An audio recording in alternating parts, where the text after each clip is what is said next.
السلام علیکم ورحمۃ اللہ وبرکاتہ۔ سورہ الکوثر۔ اعوذ باللہ من الشیطان الرجیم، بسم اللہ الرحمن الرحیم۔ انا اعطیناک الکوثر، بے شک ہم نے دی ہے تجھے الکوثر۔ یہ صورت نازل ہوئی مکہ کے اس دور میں جن دنوں میں نبی صلی اللہ علیہ وسلم دشمنوں کی طرف سے خاصے پریشان تھے، اور مالی اعتبار سے بھی وہ دور مدینے کے اعتبار سے بہت مشکل تھا، کوئی اچھا نہیں تھا، اور نبی صلی اللہ علیہ وسلم کے صاحبزادے بھی فوت ہو چکے تھے، تو مشرکین مکہ کو تانے دینے کا موقع خوب میسر آ گیا، اور انہوں نے خاصا پریشان کیا نبی صلی اللہ علیہ وسلم کو کہ یہ بڑی باتیں کرتا ہے، بڑا اس نے تنگ کیا ہوا ہے، آخر اس کی حیثیت کیا ہے؟ بس اس کی زندگی تک ہی ہے، یہ چلا گیا دنیا سے تو اس کا نام لینے والا ہی کوئی نہیں ہے، اس کی نرینہ اولاد ہی کوئی نہیں، یہ ماضی کا قصہ بن جائے گا، کہانیوں میں گم ہو جائے گا، اور بڑی اس طرح کی باتیں سابقہ تانوں کے علاوہ مزید یہ شامل ہو گئیں۔ تو اللہ تعالیٰ نے نبی صلی اللہ علیہ وسلم کو تسلی دینے کے لیے، آپ کے حوصلے کو بڑھانے کے لیے اور آپ کے دل کو مضبوط کرنے کے لیے جو صورتیں نازل فرمائیں، ان میں سے ایک یہ ہے۔ پیچھے ہم سورہ ضحیٰ، سورہ انشراح پڑھائے ہیں، ان میں بھی یہی باتیں تھیں۔ وَرَفَعْنَا لَكَ ذِكْرَكَ وَلَلْآخِرَةُ خَيْرٌ لَكَ مِنَ الْأُولَىٰ وَلَسَوْفَ يُعْطِيكَ رَبُّكَ فَتَرْضَىٰ۔ تو اس صورت میں بھی یہی بات کہی جا رہی ہے، ہم نے آپ کو الکوثر عطا کی ہے۔ الکوثر معروف معنی حوض کوثر جو میدان محشر میں ہوگا، جس سے آپ اپنے امتیوں کو پانی پلائیں گے، تو ایک تو وہ حوض مراد ہے، پھر ایک جنت کی نہر کا نام بھی الکوثر ہے، وہ بھی اللہ تعالیٰ نے نبی صلی اللہ علیہ وسلم کو عطا فرمائی۔ فرمایا میں چل رہا تھا جنت میں تو میں نے اچانک ایک نہر دیکھی، اس نہر کے جو کنارے ہیں وہ موتیوں کے ساتھ ان کو مرصع اور مزین کیا گیا ہے، کھوکھلے موتی لگا کے اس کے کناروں کو خوبصورت بنایا گیا ہے، اور اس کا جو گارا ہے اور جو نیچے مٹی ہے وہ کستوری کی ہے۔ تو میں نے جبریل سے پوچھا یہ کیا ہے؟ تو کہنے لگے یہ نہر کوثر ہے جو اللہ تعالیٰ نے آپ کو عطا کی ہے۔ اسی نہر سے ہی دو پرنالے اس میدان محشر والے حوض میں گر رہے ہوں گے، جہاں سے آپ اپنی امت کو پانی پلائیں گے جو کہ سنت پر قائم رہے۔ تو یہ تو دو معنی وہ ہیں جو حدیث سے ثابت ہو گئے۔ عبداللہ بن عباس رضی اللہ عنہما نے ایک معنی اور بھی کیا ہے۔ ان سے کسی نے پوچھا کہ یہ الکوثر کیا چیز ہے؟ تو کہنے لگے خیر کثیر، بہت بڑی بھلائی اور بڑی ہی خیر، وہ تمام تر انعامات جو اللہ تعالیٰ نے نبی صلی اللہ علیہ وسلم کو عطا فرمائے ہیں وہ سارے ہی الکوثر میں شامل ہیں۔ اس میں دنیاوی اعتبار سے بھی جو چیزیں ہیں نا وہ بھی شامل ہو گئیں، مثال کے طور پر اسلام کا غلبہ اور امت کا فرما بردار ہونا، صحابہ کرام کی بہت بڑی جماعت کا تیار ہو جانا جو کہ پہلے کسی نبی کو حاصل نہیں ہوئی، پھر دشمن جو بڑی باتیں کر رہے ہیں ان سب کا ناکام اور خائب و خاسر ہو جانا، اور میدان جہاد میں فتوحات کا ملنا، اسلام کا غلبہ اپنی آنکھوں سے دیکھ لینا، یہ ساری چیزیں اس میں شامل ہیں، اور ان دونوں معنوں میں کوئی تضاد نہیں ہے۔ یہ دنیا کے اعتبار سے الکوثر ہے اور وہ اخروی اعتبار سے الکوثر ہے۔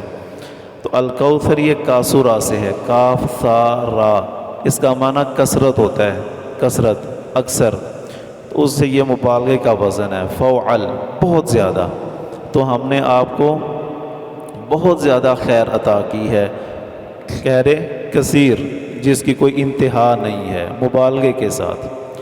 فَصَلِّ لِرَبِّكَ وَانْحَرْ، سو تو نماز پڑھ اپنے رب ہی کے لیے اور قربانی کر۔ تو جب تم نے اللہ تعالیٰ نے تمہیں اتنا نواز دیا ہے تو تمہارا بھی یہ فرض بنتا ہے کہ تم اب عبادت بھی صرف اللہ تعالیٰ کی ہی کرو کہ جس نے تمہیں یہ دیا ہے۔ ایک ہے نماز پڑھو، یہ حکم اور ہے، ایک ہے نماز پڑھو اور وہ بھی صرف اللہ تعالیٰ کے لیے پڑھو، یہ حکم اور ہے۔ تو یہاں پر یہ دوسرا حکم مراد ہے اخلاص والا، جس طرح ان صلاتی و نسکی و محیای و مماتی للہ رب العالمین، میری نماز، قربانی، میری عبادات، زندگی، موت سب اللہ تعالیٰ کے لیے۔ تو یہاں بھی یہی کہا جا رہا ہے کہ جس اللہ تعالیٰ نے اتنے انعامات دیے ہیں، اتنا کچھ دیا ہے، تو تمہاری عبادات بھی اسی کے لیے ہونی چاہیے، یعنی یہاں اخلاص کا کہا جا رہا ہے۔ اور اسی ضمن میں پھر ہمیں بھی سمجھایا جا رہا ہے، امت کو بھی سمجھایا جا رہا ہے کہ یہ نہیں ہے نعمتیں اللہ تعالیٰ کی طرف سے ملیں اور تم شکر کسی اور کا ادا کرتے رہو، تم یہ کہتے رہو کہ جی یہ پیراں دیتا ہے اور یہ فلاں ہستی کا فیضان ہے اور جناب یہ سارا اس کا نظر کرم ہے اور یہ فلاں کا سایہ ہے اور یہ فلاں کی دعا لگی ہوئی ہے، یہ نہیں ہے۔ جب نعمتیں اللہ نے دی ہیں تو ان کی نسبت بھی اللہ کی طرف ہی ہونی چاہیے، اور شکرانے میں نماز بھی صرف اسی کی، سجدہ بھی صرف اسی کو، رکوع بھی صرف اسی کو۔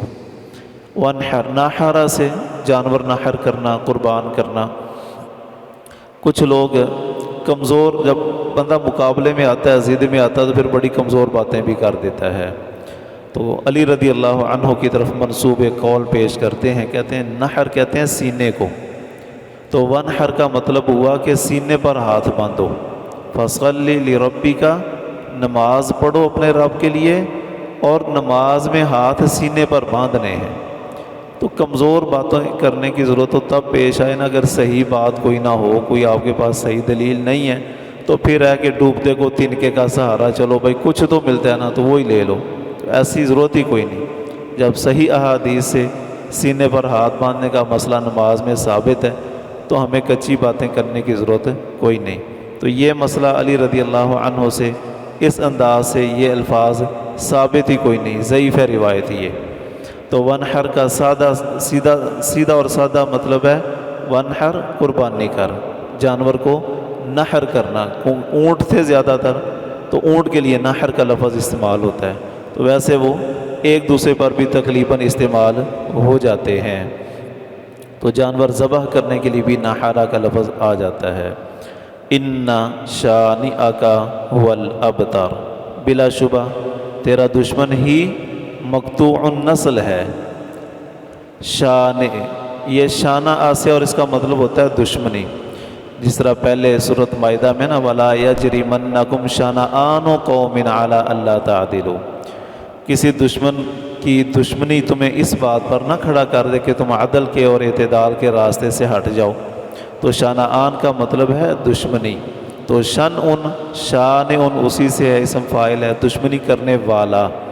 تو بے شک تمہارا دشمن جو تمہیں کہہ رہا ہے نا کہ یہ ختم ہو جائے گا، مر جائے گا، تو اس کا نام کوئی نہیں لے گا، هو الابتر، اصل میں وہی دم کٹا ہے۔ ابتر اس سانپ کو کہتے ہیں جو چھوٹی دم والا ہو، اسی طرح کسی جانور کی دم کٹ جائے تو اس کو بھی ابتر کہتے ہیں، دم کٹا جانور۔ تو مطلب ایسا شخص جس کے پیچھے اولاد کوئی نہ ہو، اس کا نام لینے والا کوئی نہ ہو، تو اس کو بھی ابتر کہتے ہیں۔